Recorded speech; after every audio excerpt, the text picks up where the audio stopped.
ଯେତେବେଳେ ତାଙ୍କ ପ୍ରୟାଣ ହେଲେ ପଞ୍ଚ ପାଣ୍ଡବ ଭଗବାନ କୃଷ୍ଣ ଦ୍ରୌପଦୀ ସମସ୍ତେ ଛିଡ଼ା ହେଇଛନ୍ତି। ଭୀଷ୍ମ ଡାକିଲେ କୃଷ୍ଣ ମୁଁ ଆଗକୁ ଆ। ନା କାହିଁକି ନା ମୁଁ ତ ଆଚରଣ ବ୍ରହ୍ମଚାରୀ, ମୋର କେହି ପୁଅ ନାହାନ୍ତି, ମୁଁ ମରିଗଲା ପରେ ମୋ ମୁଖାଗ୍ନି ଦବ କିଏ? ଏମାନେ ସମସ୍ତେ ମୋର ନାତି। ଯୁଧିଷ୍ଠିର ଦେଇପାରିବନି, ଭୀମ ଦେଇପାରିବନି, ଅର୍ଜୁନ ଦେଇପାରିବନି, ନକୁଳ ଦେଇପାରିବନି, ସହଦେବ ଦେଇପାରିବନି, ଦବ କିଏ? ନା କିଏ କହୁନାହାନ୍ତି? ନା କୃଷ୍ଣ ତୁ ଆଜିଠାରୁ ମୋର ମାନସ ପୁତ୍ର, ମୁଁ ତୋତେ ପୁଅ ରୂପରେ ଦେଖି ଆସିଛି, ତୁ ପୁଅ ଭାବରେ ମତେ ମୁଖାଗ୍ନି ଦେବୁ।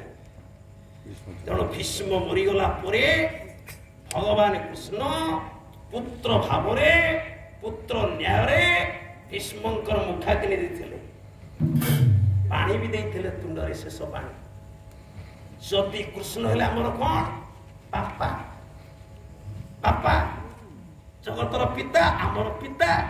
ପିତାର ଯିଏ ପିତା ହେଇଗଲା କଣ ହେଲା? ପିତାମହ।